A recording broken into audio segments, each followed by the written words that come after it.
Hello, hello, and welcome to a new episode of Ramblings from Two Meddling Kids. I'm Edward Hunt, joined by my fellow gentlemen, Mike Cunningham. and we are the Meddling Kids. And we like to review movies. Today we'll be reviewing the Ministry of Ungentlemanly Warfare. Sorry, Mike, we're not allowed here. All right, we're two gentlemen. For those of you joining us for the first time, welcome. It's good to have you here. For those of you who have dined with us before, it's great to have you back. We will never spoil anything, and let's call it the first, 5-10 minutes of the show. We'll give you a spoiler-free review from 0 to 5 of the movie, then give you some background, followed by our play-by-play, which will contain spoilers. But don't worry, if you haven't seen the movie yet, don't fret.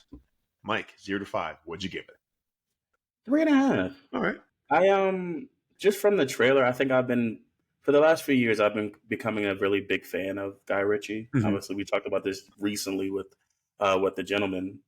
Speaking of, But yeah, so just like I've been becoming a fan of Guy Ritchie's films, especially when he gets into his bag when it comes to like crime, drama, or like action and stuff like that. So I was like, I've really enjoyed his outputs, whether it's Wrath of Man, The Gentleman from a few years ago, even obviously Lock, Stock, Smoking Barrels, all those. Absolutely. The Covenant, which we did last year. Like, I've just really enjoyed his style of filmmaking. Like, he's become one of my favorites recently. Mhm. So I was really excited when this trailer came out. It looked action packed. It was giving very much, and so many people have compared this to Inglourious Bastards, with this kind of, even though it's based on a true story, it was like heavy leaning into like a Tarantino retelling of an actual war story, which seemed cool. I really enjoy Henry Cavill in this one. Just from the trailer alone, it seemed like he was having a bit more fun than what I've seen him in the DCU or even Argyle and stuff like that. Or I think he had a lot of fun in the first two seasons of The Witcher. Mhm. But that's just because it's something he's very passionate about. But he's, in my opinion, he's been playing a lot of stoic characters for the past few years. Yeah. So like just to see him with a smile on his face was nice. So yeah, this movie, it looked like a lot of fun. It was a lot of fun. The action was like really, really good. I think the performances were good. I had a few gripes with some of the accents. They kind of picked and choose when they were going to give out accents, but it was just like, it seemed like they were having a lot of fun with this true story. Obviously, they embellished a little bit, but I think the cinematography was great. For the most part, the performances were really good.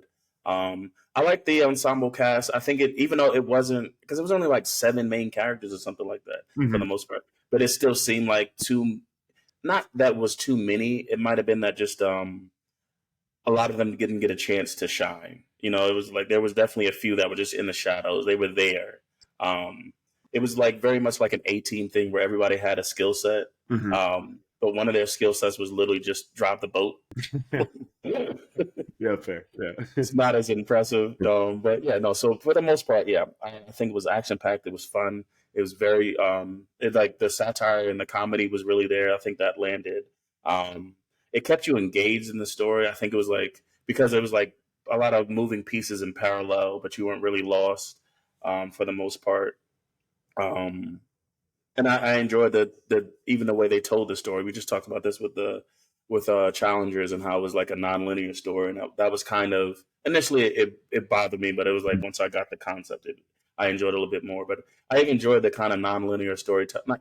I guess it wasn't non-linear, but it was just like I said, it was like you had several teams in several places. Sure. And so like just seeing how they were able to give you a time frame of things where everybody was, I thought that was very interesting. Just style wise from telling a story. Like I said, I think my two gripes were some of the accents and the performances were a little lackluster. Like there was one guy that I'm pretty sure he was Irish, and I had to look him up. I couldn't tell if he was an actual Irish person or trying to put on the accent. Either way, I needed subtitles for that guy. Right. And then, like I said, I think even though it wasn't a large cast, there was a lot of people didn't get a chance to shine for the most part, which is fine, I guess, because it was like, that's not what this movie was really about, right? It was about their mission and how they were going to complete it. So it was just like, you can kind of give it a pass for certain storytelling, certain faults in the storytelling, and things of that nature. So like I said, Yeah, I feel like I've been rambling. I'm sorry. No, you're good. I really like this one. It was a Sure. lot of fun. So I'll give it a 3.5. Nice. Yeah. Cool. Absolutely. For me, I'm gonna give it a 3. I completely agree. It's a lot of fun. It's, as funny as it is with like the subject matter, I kind of just look at this like as a light romp with a ton of murder. They're just like, hey, you know what we gotta do? We gotta kill a lot of Nazis, and that's what this movie was all about. And it was the whole entire time. I was pretty entertained.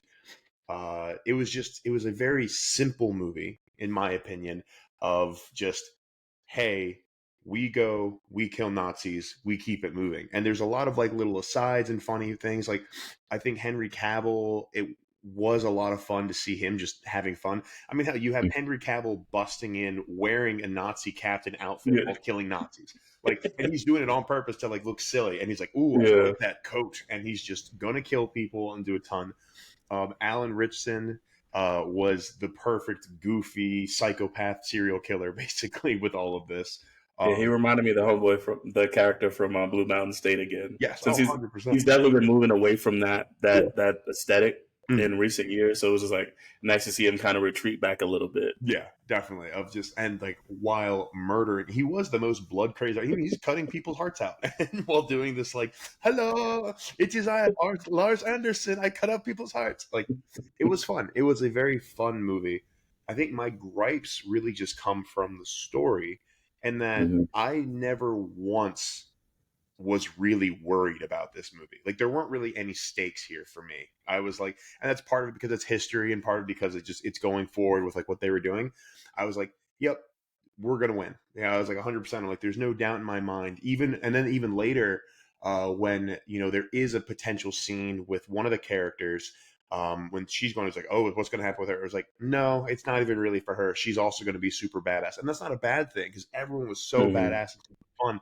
It was just one of those. I'm like, the whole time, it was just like, yeah, I basically know what's going to happen. I don't really feel worried for any of these characters with what's happening. And that really is my only gripe.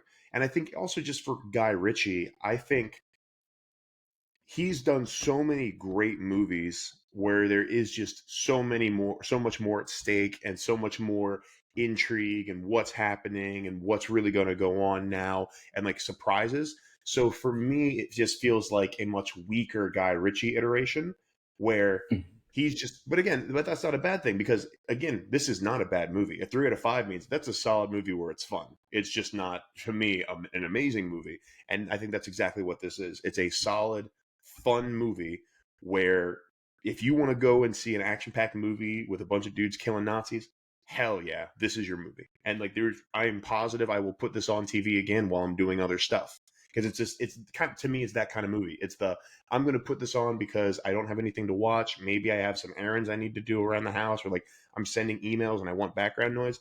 Boom, this will be a great one to put on, because every now and then I'll look up and see Alan Richardson and Henry Cavill killing the fuck out of people and just doing it with a Mm-hmm. smile. So for me, maybe that honestly makes it go up to a 3.5, but I'm not going to change my thing yet, because I'm going to keep it with a 3 out of 5 for now. Those Talk are to me fine after we over talk here. about the God. movie.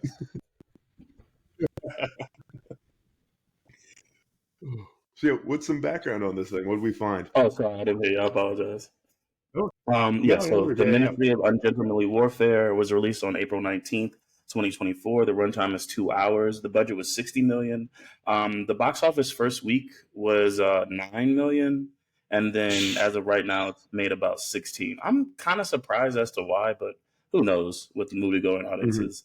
The Rotten Tomatoes, the last time I checked, it was a 72 for the audience and a 93. Sorry, 72 for critics, a 93 for audiences. So not too bad. It seems like people enjoyed this for what it was. Yeah. The genre is action, drama, war. Director is Guy Ritchie, who we talked about, obviously did Sherlock Holmes, The Gentleman, Aladdin, Lock, Stock, and Two Smoking Barrels, The Covenant, Snatch. The cast, we have Henry Cavill as Gus. What was his full name? Sorry. March Phillips. Yes.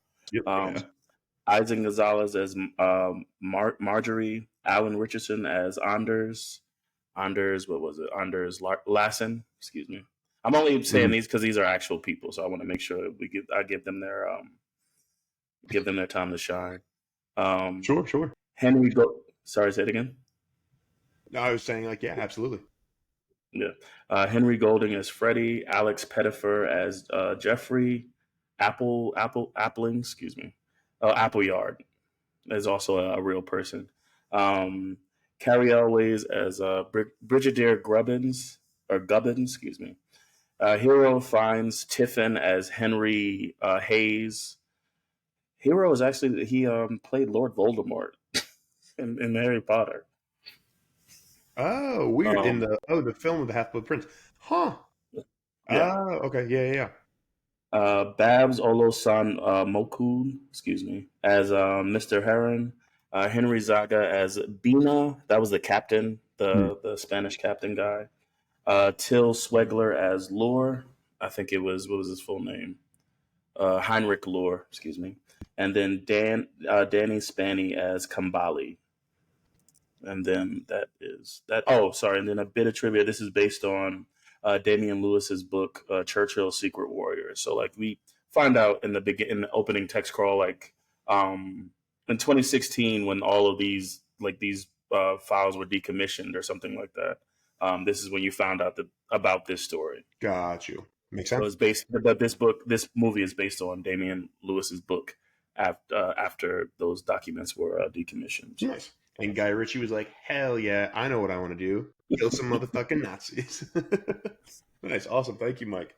Yeah, cool. So we're about to start getting to our spoiler section, y'all. So buckle up for that. But before we do, a quick word from our sponsors. Hi, what's going on? I'm Edward Hunt. I'm on the Milan Babington team with Compass. Excuse me, I'm about to sneeze. Wait, maybe I'm not. Dang it. Mike, say what you're going to do so I can sneeze, and then I'll come back. Just yeah. So in June, for the month of June, I'll be doing the push-up challenge, which is basically focused on men's mental health, and like supporting and getting the word out about men's mental health. So we do a push-up for every suicide case for the prior year to kind of combat that, and hopefully that eventually those numbers will go down. So I'll put up information eventually when I start doing it in June. If you want to donate or support, or you want to join, that'd be welcome as well. So Awesome. Keep an ear out for that. Cool. Thank you, Mike. And apparently I'm not going to sneeze, but I appreciate you greatly. So, again, I'm Edward Hunt. I'm on the Milan Babington team with Compass. We are one of the biggest and best teams in the DMV. That's DC, Maryland, Virginia. And it's so much more than just being real estate agents and helping you buy and sell homes. It's also if you need anything home related, like great, phenomenal architects, landscapers, or you need some great lenders to talk to for refinancing or getting HELOCs or anything like that. Feel free to reach out anytime, and I can support you with that. Also, I'm Edward Hunt of Hunt Comics. I have my series Evil is a Weapon. That is up on Global Comics on Amazon. You can find it on my website, edwardhuntwriting.com. All kinds of fun stuff going on with that. We are gearing up for our Kickstarter for issue 2. So stay tuned, and we'll go from there. But in the meantime, read issue 1 and let me know what you all think. All right, spoiler section. I guess we spoiled some stuff. There's Nazis, and they kill them. What else goes there? How does this movie start? What's going on here?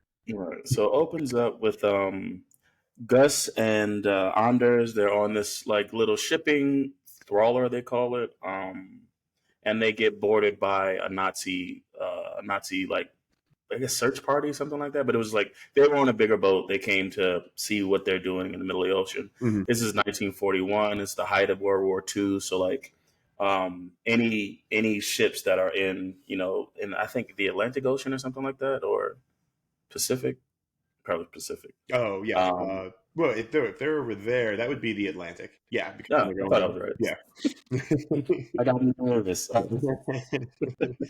You Yeah, so were being specific about the ocean, specifically saying the Atlantic. I got you. Don't worry. yeah, so their vessel is boarded by a Nazi captain and a few troops, and they're just checking to see what they're doing in the middle of the ocean. They claim to be just fishermen. They're Swedish or whatever, and they're drunk. They're just drinking wine, fishing in the middle of the ocean, not bothering anybody. But still, the captain has his men search throughout the ship, and the men really can't find anything. It's just like a boat with just them two on it. And then something happens where Anders is like, he touches the Nazi captain, and this like pisses him off because he sees that they're drunk and they're just like making fun of him, so he doesn't like this. And so he threatens. He's like he's gonna set the boat on fire and give them the opportunity to either jump in the water or burn down with the boat. Yeah. And he was saying how he did this before, and the guys decided to stay on the boat as long as they could, and then jumped in the water. One guy immediately sank, and the other guy was able to swim to shore. And they applauded him and then shot him in the head. So it was just like, let's see what you guys are gonna do. Yeah. So this was a great way to really just show, hey, this guy is not nice. All right, you know, he's what one might call a bit of a bully. All right, and we should not feel sorry for him in any way, shape, or form, considering what might be about to happen hypothetically. And so shortly after, we do see that there is a guy hiding below deck, and then so the guy below deck takes out the two guards that are in below deck, and then Anders, getting tired of the ruse or whatever, stabs the captain. The Nazi captain, just like slices his throat. And then they take out the rest of the guards or whatever, and then they try to play it off and like hold the Nazi captain's like body up to show that everything's okay, so that the bigger ship won't attack them. But it's too late, so the bigger ship starts firing on them. And then we see that there's a fourth guy named Freddie, who basically had planted bombs on the larger boat, and they were like, Freddie, anytime now. When is this boat going to blow up? Because they're going to shoot us out of the water before. And then and then you see eventually the larger boat just explodes. Yeah. And then we get Freddie asking, so what is our mission, Captain, to Gus? And then it jumps back to like maybe 2 weeks earlier. I don't know. I'm tired of the fucking jumps because of the challengers. But it jumps to, I think, maybe 2 weeks earlier or something like that. And we see Brigadier Gubbin calling. Basically, we see that Winston Churchill, they have intelligence that. Oh, let me back it up. Sorry. The Navy, the Nazi U-boats have been sinking all supply ships to London or to England or whatever. And so because of that, a lot of Winston Churchill's like top brass are just saying we need to give in to Hitler because there's other way we're not going to survive. Yeah. And so Winston Churchill knows, or he has intelligence, that there's only one ship that resupplies all of the U-boats for the Nazis. So if they're able to take out that ship, then they'll be able to disable all the U-boats, and that way the Americans can join the war and we can get our supplies. And so like they're like, basically this is a suicide mission because like nobody, obviously America can't help. Nobody from the British Army wants to, do anything because of the fact that there's some like it'll be like some treaty that they're negating or violating. That's the word. Yeah. Oh, wait, yeah. So part of me, like, I could really just do a Google search and find this out. I had no idea that England was so close to just giving up like that. Like I'm gonna just assume. Well, you're right. I'm curious if how close it was to but I mean it's warfare, so that makes sense if that's if that's what Hitler figured out. Yeah. That it was. But yeah, I should have done maybe a little bit more research. But since it's a movie, like it's tough to see at which how much liberties were taken in this story. For sure. Right? Yeah. Because even a lot of the casualties, like there was never mind. We'll do that later. I don't want to spoil anything. Sure. But anyway, yeah. Sure. So he has a mission. He wants to call it Operation Postmaster, where he gets a team to covertly go to the resupply station in Fernando Po, which is a Spanish-controlled island, to disable the boat or basically blow up the boat so that way the U-boats can't be resupplied, and then like the Britain won't be basically under Hitler's fist, and the Americans will be able to join the war. And so they call on Gus March Phillips because he's not liked by a lot of the British brass because he doesn't know how to follow instructions or whatever. And so he's like, they bring him in. Man, you've seen this in the trailer, but it was weird. So it's like he goes to unlock his wrist, right? But I feel like he had already unlocked one, so what was the point? And then like, so he's in there getting briefed by Gubbins, and like he's just stealing shit. So he's like, Gubbins telling him to get some tea. He gets a drink of scotch, and then like he opens a box of cigars and just starts stuffing shit in his pockets. He's not making a good case for himself. Why he's not? It was very. I know we've talked about this prior, but it was like, being that it is a film and it is something you see, to show this person's character without having to exposit it is like very important. So it was like funny. You just seeing this man stealing right in front of this film, just everything. But he keeps looking at them and nodding as if like, this is cool, right? He's like, hey, it's cool. I can have some. And the one guy's like, fuck yeah, fine, just take it. Yeah, go on.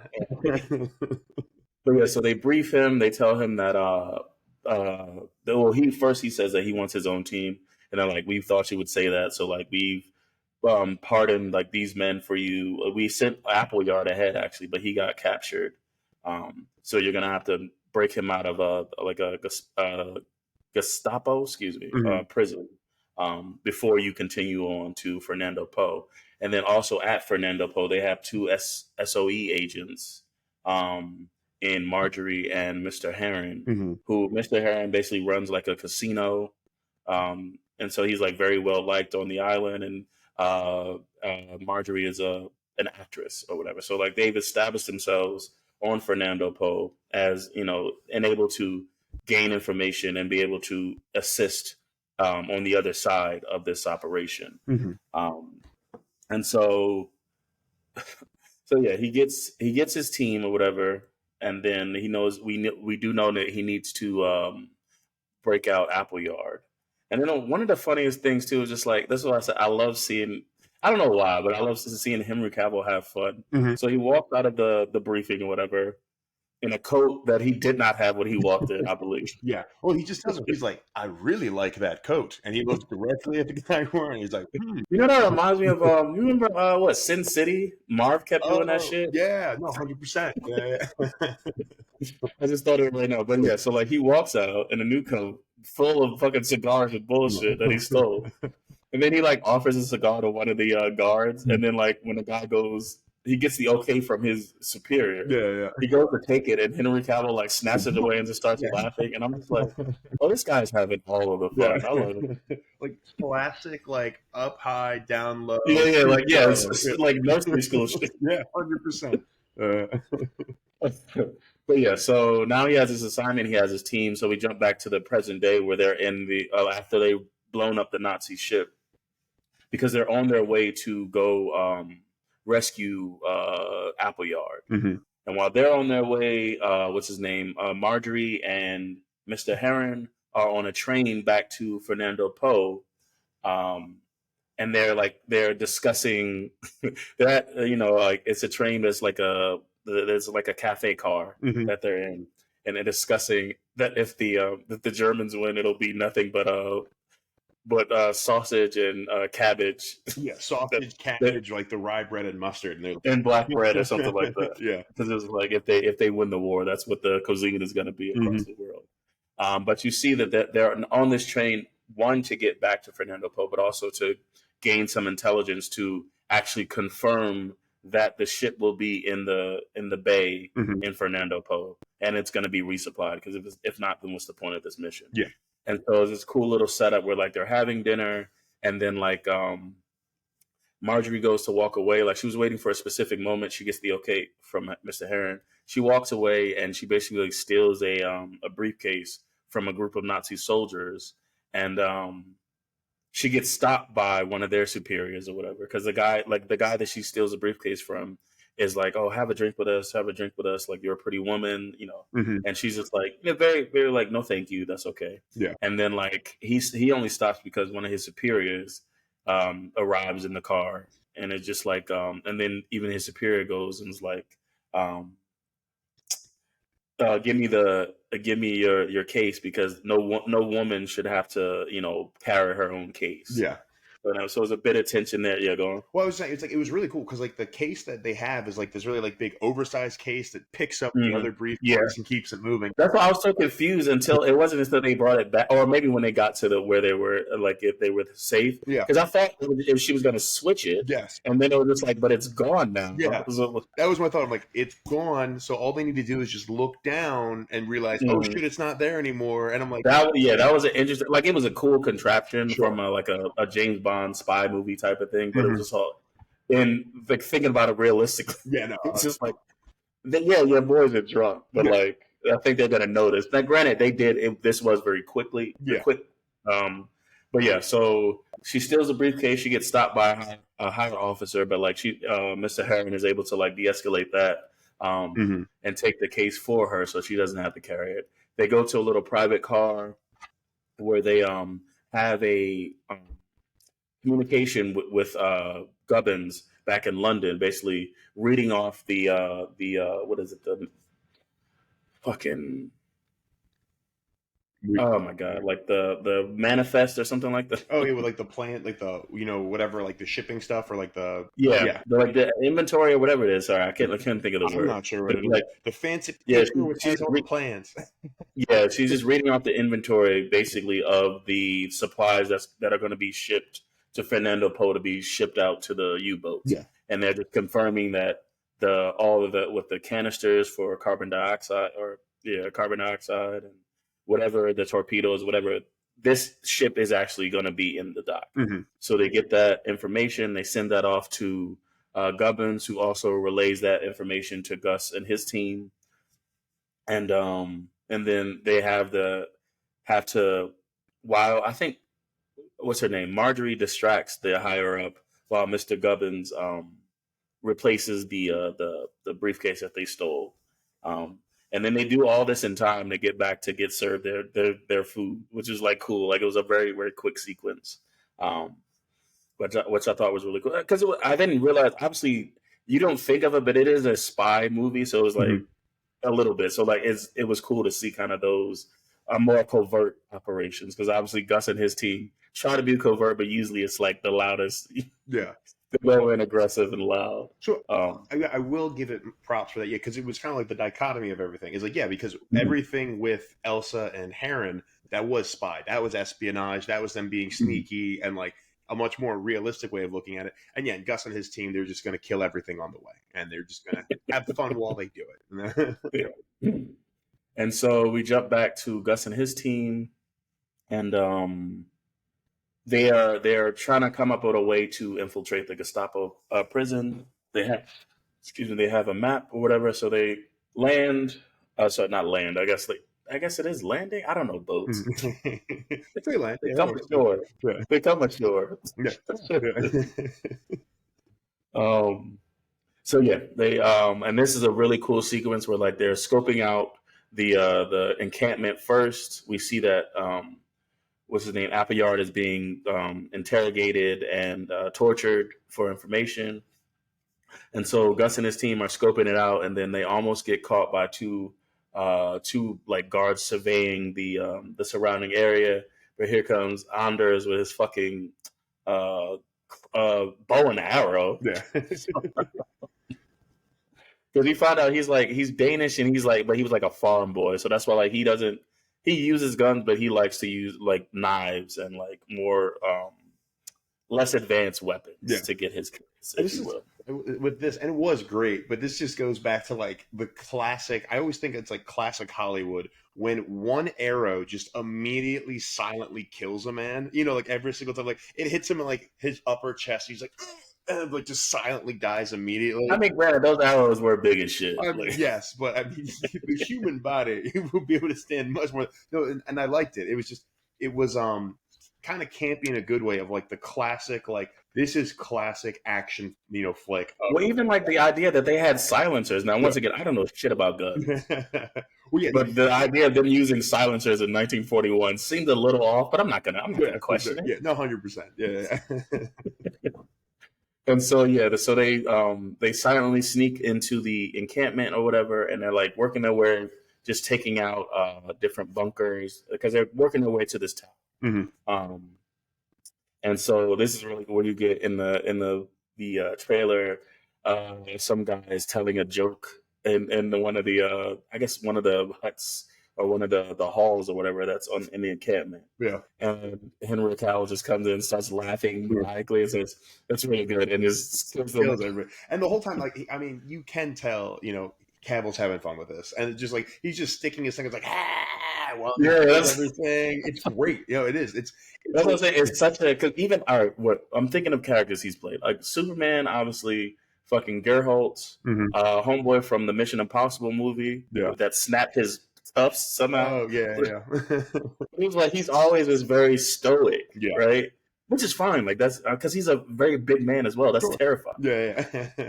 But it was just like just to see him laughing and have fun. And granted, he was murdering. Well, like, no. Remember, these are Nazis. Like they're the universal. You can murder billions of them, and it's fine. Don't worry about it. They're Nazis. No one will care. But yeah, so they shoot their way through the encampment quietly until fucking Anders throws a grenade in one of the buildings, and then Henry Cavill's, I guess, stealth mode is out of the question. And so Freddy gets on like a fucking machine gun and just starts firing off. And it's just a really cool action scene. And then Anders makes his way to the tower first with his knives, no guns, and his fucking bow and arrow. And he's just taking people out in the tower. And then they rendezvous at the tower. They see Appleyard, who, like I said, was being tortured. They get him out of there, and then they blow up the entire encampment. And then once again, you said this earlier, Henry Cavill now has a like a Nazi hat and another coat because it was like because the coat was nicer because the guy was higher ranked or whatever. Yeah. And I was just like, I was worried because of the fact that it was just like, bro, if I'm thinking of wartime, right? It was like if I see somebody with an opposing uniform, it's a wrap. What we doing? When someone pops around the corner, even if you kind of recognize the face, they're clearly wearing someone else's uniform. Yeah.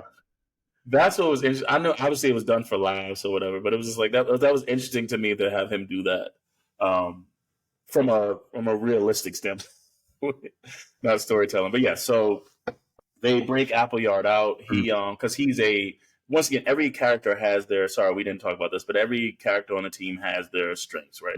So Appleyard is kind of the mastermind of things. He's the planner, like the military strategic mind. You have Henry. Henry is is like Gus's like second hand. So like Gus's best friend was Henry's older brother, and Henry's older brother died by the Nazis. So he took Gus took Henry as his basically his second in command. Henry is like the boat captain. He's like steering the ship.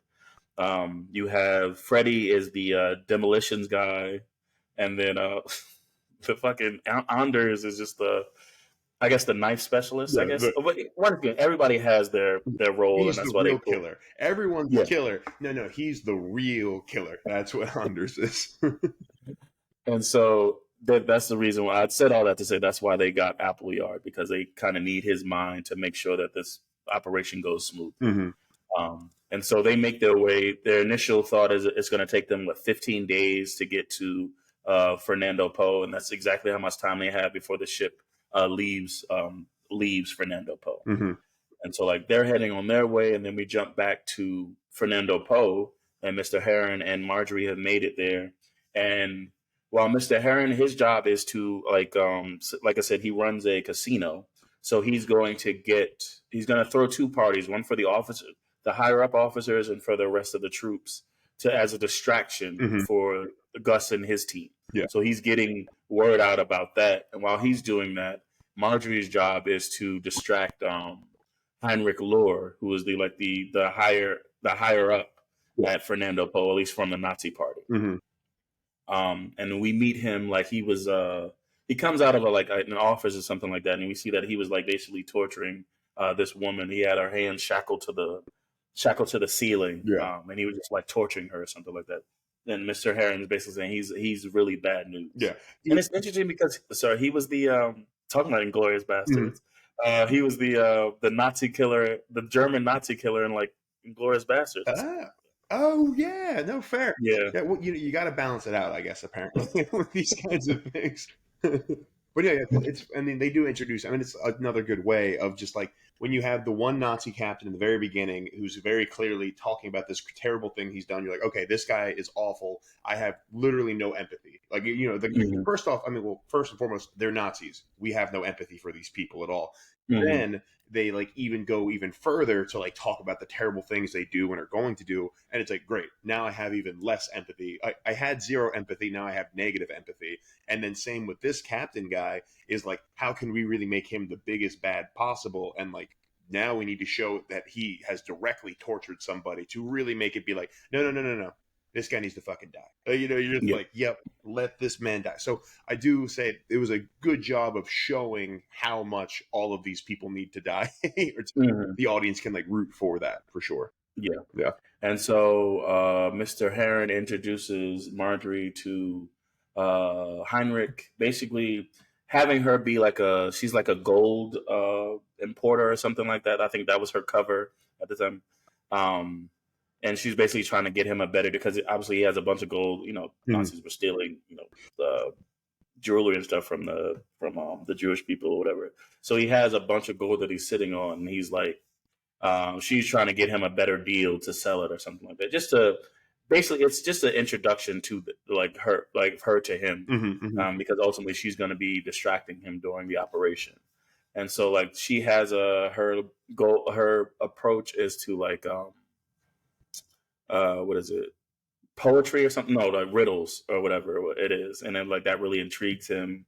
Um, and then like you find out that she's a half Jewish actually, Mhm. but she kind of plays it off, like so she tells him and then like kind of laughs it off, Yeah. basically saying, "Oh hell no, I'm not a Jew. They're rats or whatever," something like that, just to get in his good graces. Um, and then so also what they realize that Mr. Heron and Marjorie realize that they may need reinforcements, because there's more soldiers in Fernando Po than they originally had anticipated. Mhm. And so they go to Kam, Billy, sorry, Yes. Yeah. um, to kind of ask for his help.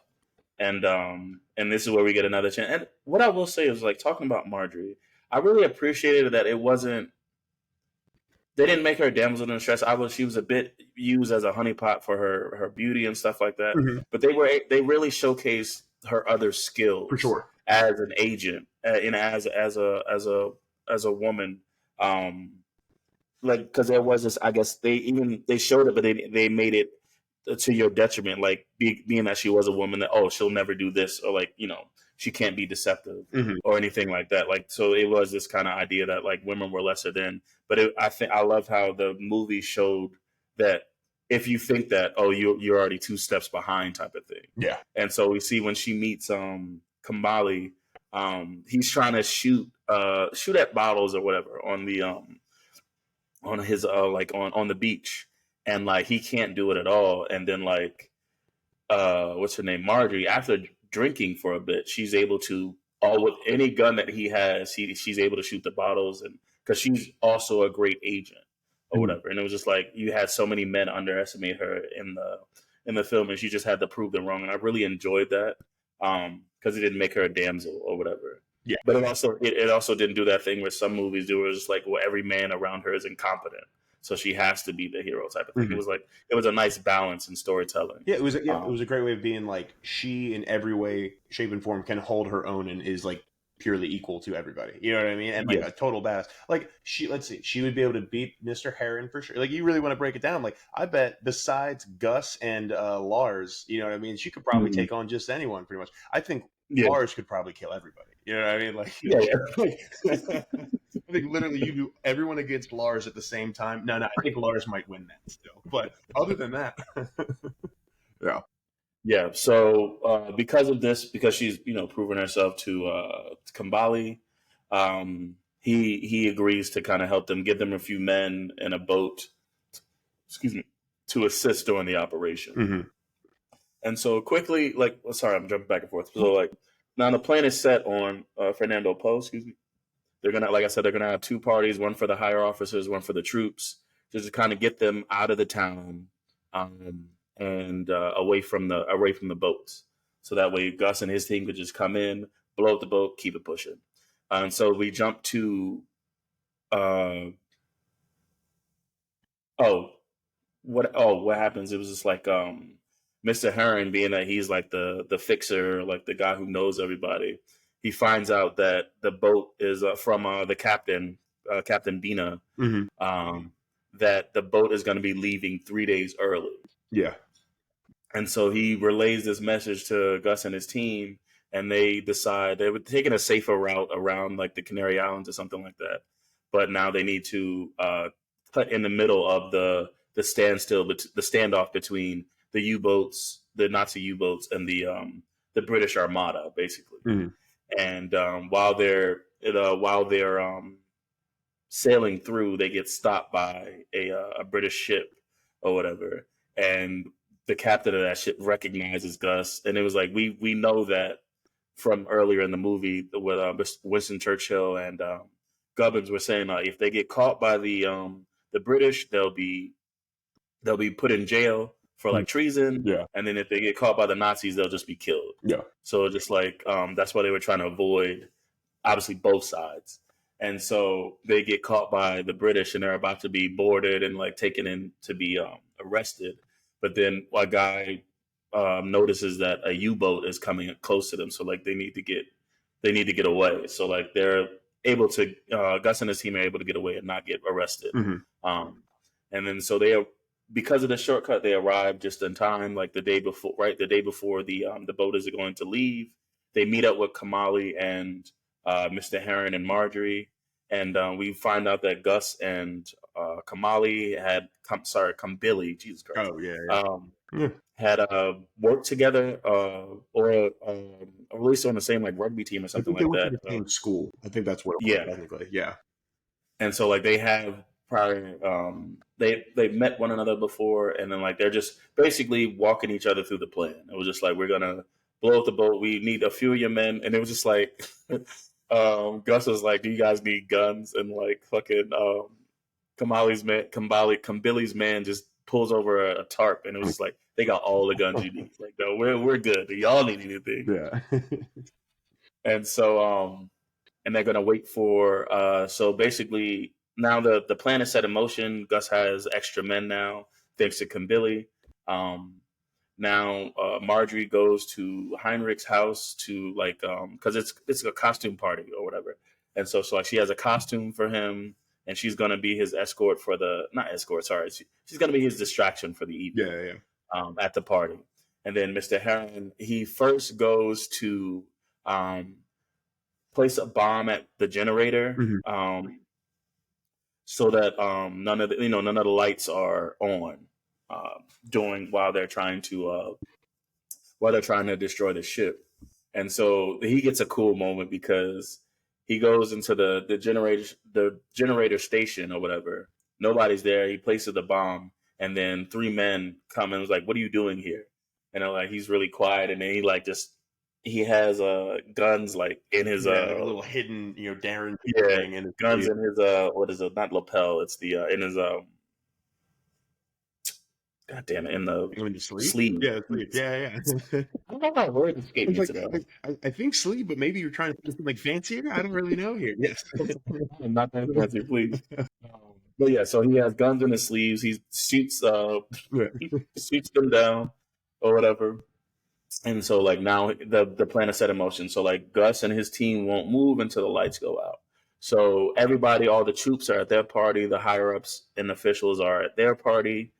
And while there, what's her name? Marjorie is with Heinrich and one of the guy, because it's an Italian ship or whatever. It's like, it's an Italian ship, and a guy who owns the ship, once he meets Marjorie at the party, he says something about the fact that they're super happy that the ship is going to be leaving tomorrow or whatever. And then he says, even though like you forced me to reinforce it with like steel, so now it's unsinkable. Yeah. And so like Marjorie is able to, she steps away from Heinrich for a bit to let Mr. Heron know that they need to stop the team because the boat's unsinkable. Yeah. So all they're gonna do is put a bunch of bombs on it, and it's not gonna sink. and they're just going to have all these troops after them. Oh, Excuse me. There's a sneeze from earlier. and so, and so Mr. Heron has to rush out. He goes into like some lighthouse, gets what's his name, Gus's attention, and is able to just tell them that communicate to them that the boat's unsinkable, so just abort the mission. Mm-hmm. And then like so they also, I guess, they do a triple. It's like a three-part call or whatever with London, with the London as well, with Gubbins, right? Yeah. And we find out that there was like a mole, because obviously Operation Postmaster was supposed to be secretive, because most of Winston Churchill's higher up wanted him to just surrender to Hitler's demands, but he kept just kind of refusing. And so the guy was listening in on the conversation between Mr. Herring and what's his name, and Gus. So he comes in and is like, the higher up is like, just abort this mission. You're already, this is unsanctioned anyway. Yeah. And then Gus basically tells him just to fuck off. Yeah. Classic Gus. Yeah. And so what they're sitting there trying to figure out what they're going to do next, and they realize that if they can't sink the ship, they can steal it. Mm-hmm. So they're going to use both Kambili's boat and their boat, and then to just basically pull the boat out of pull the boat to open water. Yeah, and then they're going to destroy any other vessels. Any other, I think they were like steamers or something like that, steamboats. Mm-hmm. Any other vessels that could be used to chase them, they're going to destroy those, and then they're just going to surrender the Italian boat, the vessel with all of the resupplies, to the British Armada, the British Navy. Yeah. And so now this plan goes into play. We see that the generator, goddamn it, is destroyed, but nobody knows because Mr. Heron had lit all of both the warehouses with the two parties with like gas lamps, so like they wouldn't see any disruption to the lights. Which is really cool. And so Gus and his team separate, but basically they're like just going throughout the island and taking out any troops or any soldiers that are still on that didn't go to the party, and are just watching the boats or whatever. The lame ones weren't invited. The lame soldiers. So this is where it was funny when we're talking about this damn uniform that he's wearing, because obviously they've separated. And each team is just taking out as many soldiers as they can. And then, like, I can't remember who it was. I felt like it was Anders possibly, or maybe I can't remember exactly who it was. But like, they take out a few troops, and then they hear a car coming, and so like they go to hide, and then they're gonna take out whoever's driving the car, and then here comes Gus saying hello, but he's wearing a Nazi uniform, and I was just like, bro, you could have got shot in the face. What are you doing? Real quick, I would have shot. Yeah, I would have been. Yeah, like exactly. This is war. You shoot first and then think about it on the way home. What do you mean? Yeah. But yeah. So while they're infiltrating the boat and like taking care of all the soldiers on the shore and like planting bombs on where they need to plant the bombs to disable the ships, Marjorie is in her party, and she basically does a performance to distract not only just the party but especially Heinrich. And what happens is, as she's performing, she starts singing it in English first and then in German. But she uses a word that's not the German way to say it. Yeah, the same thing. Yeah, she uses it but I think she uses like Yiddish or like. Yeah. So I think she uses like the Jewish word for something in this song. She was a German Jewish person. Yeah. So that's why the mix-up happened. Yeah. Yeah, and so because of this, Heinrich gets like alerted to like the fact that she's been playing him. Yeah. And like so he goes to take her to like the room that we saw where he had that woman hung up on the ceiling that he was torturing. So we see him take her there. And at the same time, Gus and his team, like you get Anders and Appleyard get on the main boat with some of Kamali's men, and just just straight chaos. Yeah. Anders let loose on this damn boat. Yeah, so hard. Yeah. It was like I said, it was interesting because of the fact that I appreciate it from a cinematic standpoint because it was able to show you there was so much going on, obviously, so many pieces moving, Hmm. but you know exactly where you were, Yeah, right? true. Yeah, And I can really appreciate that because like obviously I want to be in this moment. Obviously it's just a fun action movie, but that doesn't negate the fact that I still want to be yeah, just as engaged in this as if it was a drama or anything else. sure. So I really appreciated how they were able to um, keep you engaged in every piece of what was going on, Hmm. all of the different players in it. And so Anders and Appleyard and a few men are uh, basically killing everyone on the main boat with all the supplies. And then while they're doing that, we see some other men like attaching lines to the boat so they can pull it out of the harbor. Hmm. And then once they start pulling it, uh, Mr. Heron basically locks the troops in the two parties or whatever. But it's I think at some point something else blows up. Yeah. I think that something like they blow up like another generator or something like that. Hmm. So yeah, they And know what's going on. So yes, all the soldiers yeah, know what's happening. yeah, this alerts, and that's why he had put the locks on the door because he knew Yeah. it was going to alert Mhm. anybody that was around.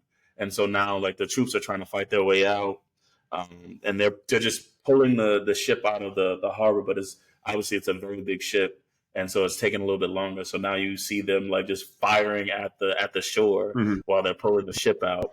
Um, and also we see while all this is happening, right before this happens, actually. Um, Heinrich has basically told Marjorie he knows that she was faking and he's going to torture her basically to get information out of her. Mhm. But before he can do that, the generator blows and like they're like, "Oh, you need to come see this." Basically, like they're stealing the ship. Yeah. That the ship is no longer there, and so like they chain. Has one of his men chain her up and like he drives with her to the harbor to see what the fuck is going on. And now you see that the boat is past the harbor. And then so Heinrich is like, because the Italian, what is it? Yeah, the Italian captain or whatever is like, what did you guys do with my boat? You didn't protect my boat. Mhm. And so like Heinrich just shoots him in the face. Yeah. And then he's like, we'll use the other two boats to chase that boat down. And as he says that, when those two boats blow up, and then like he goes to Marjorie because he was like he assumes that she had something to do with it. Mhm. And so like he was like he's gonna torture her or something like that, but she was like, no, I don't think so. And then like you see that underneath her dress, she like concealed a small gun, Yeah. and she just shoots him in the head. Yep. She's like, I don't need anybody to rescue me. I got this shit. Yeah. And that mother. And I thought that was really, and it was I also saw it happening. Mhm. Like I was just curious how she was gonna do it. Yeah. It was like they showed a lot with like him tapping cigarettes, so I thought maybe she was gonna like poison him Mhm. or like blow him up with fire. Like I was curious how it was gonna happen. I thought that was just really cool. But like you said, I appreciated the fact that like they didn't make her a damsel in distress. Yeah. No. She was actually just as capable as the men, and she was able to rescue herself. Yeah. For the most part. Yeah. And then Mr. Heron comes and like takes out the other the guards surrounding her and drives her to an escape boat or whatever. Mhm. And then we see that even though they're out past the harbor, Gus and his team have all the boats out past the harbor, we do see that Henry gets shot. And this is where, like, I think I get what you were saying about the fact that it was like there were no real stakes to it, so like nobody was really in any peril or danger, and that does take away from a lot of action movies, I do believe. Yeah. We're just like, if I know they're fine, then what's the point in this anticipation or like all this? Yeah. And that was the thing. I think like I mentioned it, but like I think the biggest stakes was Marjorie. And like in a good way, I knew Marjorie had her shit together. I was like, "There's no way Marjorie's going to be a-okay. Like she's fine." So that was the thing. Is like even a couple other people got shot, or it was like a minor shot, or like a wing, like and I'm like, "No, you're good. Keep them moving." Yeah. And so Gus refuses to leave without waiting for Mr. Heron and Marjorie, and they show up as well eventually, and so they sail off. They meet up with the Navy. Oh, actually, no. They contact the Navy and tell them, "I think we got something you want." Yeah. And so they meet up with the same boat that they had seen prior, to hand over the supplies from the ship. But for some reason, they're still arrested for Yeah. I assume for treason. That makes sense. Um, They shouldn't have done that. That was bad. and so they're locked up for about 4 weeks or whatever. Was that how long it was? And then 4 weeks? Okay. Yeah, I couldn't remember how. yeah, it was about a month. Okay. And then what happens? Oh, so we see Winston Churchill come to speak to them, and he basically just says, because of your operation, you disabled all the Nazi U-boats, which and then shortly after the Japanese attacked Pearl Harbor. So that made the U.S. want to join in the war. Now that they can, because they can get past the blockade. And so he gives them all, I guess, accommodations, and he wants them to work for him now, basically in kind of like setting up this Ministry of Ungentlemanly Warfare or whatever. And then shortly after, we get like a few like pictures and then some text saying like what happened to the actual people. And that's why I was like, I said the name of like when I was doing the cast list of the people that really existed. So like Gus, March Phillips, he was like named a war hero. He did a few more raids, like under the UK banner, and then he ended up marrying Marjorie, who became an actress after the war. And then Appleyard, he received several accommodations as well. Henry Hayes, he survived like Nazi torture. Like they captured him again, like, but he didn't give up anything. And then Anders, what happened? He also took part in many raids. I think he passed away in like 1945, though. Yeah, it's like you look at some of their deaths. There's like Gus March Phillips. Like, like this is according to Wikipedia. He died not too long after this mission. Like this mission was January, and he died in September on a different mission. And you're like, like, yeah, bit of a bummer. And then it did say that like the operation was the inspiration for a lot of the Bond novels. James Bond novels. Yeah. And that's the end of the movie. Nice. And that is the Ministry of Ungentlemanly Warfare. Thank you so much for listening, everybody. We truly do appreciate you. At the end of every show, we always like to go back to our original rating. Mike, you gave this a 3.5 out of 5. Are you keeping it? I am. Like I said, I had a lot of fun with this one. Yeah. I get what you're saying. It was like it didn't have much as far as like storytelling or I guess character stakes. Not necessarily. Obviously, the stakes were high for the mission, but like as far as like character stake, there was not. But like I think it was just like when you take it as just a fun action movie. Yeah. That happens to be a war action movie. I really enjoyed it. I probably think the action was good. It made me laugh at times. And it was like, I just really enjoyed the storytelling with this. Like I said, I think Guy Ritchie is really becoming one of my favorite directors of the moment. So like, I really appreciated this one. Like it was like and like I said, I like you said, I agree that I'll watch this one definitely again. Like, either in the background or I'll sit my ass down and focus. Like either way, I really enjoyed this movie. So 3.5 for me. Nice. Yeah, I was thinking as we're going along, and I didn't really talk too much about some of the other characters and with other stuff. But just from a story perspective, I'm going to stick with the 3 out of 5.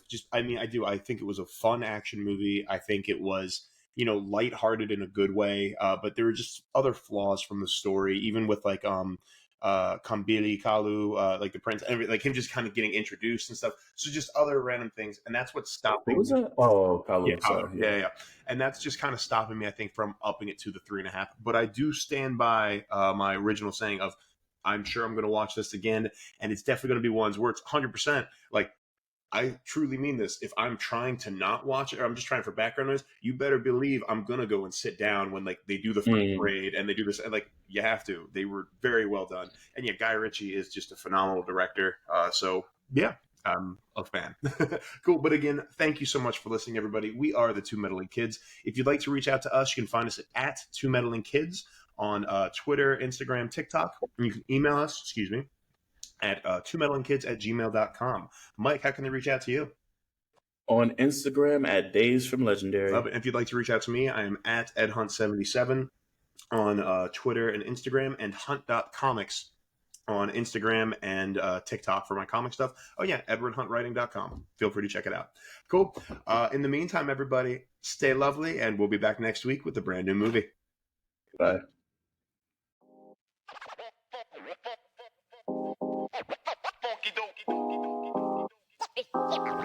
Yeah.